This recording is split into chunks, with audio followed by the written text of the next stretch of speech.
Nagbihis Santa Claus ang ilang pulis sa Santa Elena, Camarines Norte at namahagi ng mga regalo sa mga bata. Silipin yan sa report ni Hazel Alviar.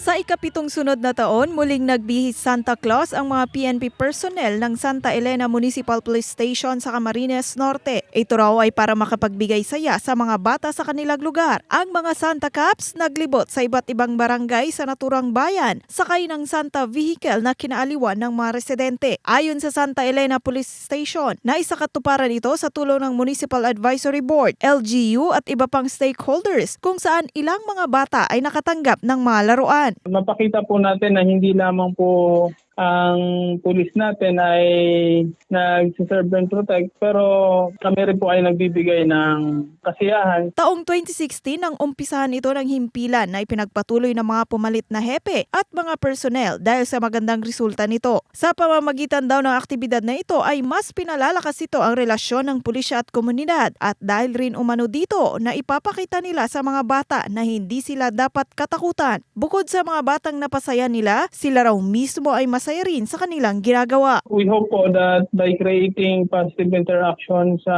law enforcement at saka sa youth natin, sa mga kabataan, sa children, na nabibuild po natin yung foundation ng trust, understanding na maglalas po ng matagal. Hazel Alviar, Balitang Southern Tagalog.